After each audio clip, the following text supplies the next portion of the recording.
Hi, the question says that here in a question we are given here the electric heater. Here in equation we are given here the electric heater, and electric heater resistance is R is equal to 8 ohm resistance. Here the electric heater resistance is 8 ohm, and there's a current here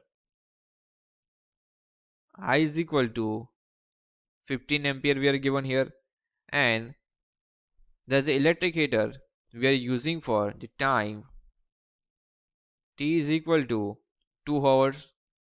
We need to be convert in a second.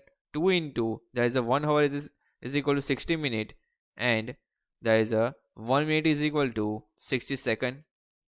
We need to be convert into a second.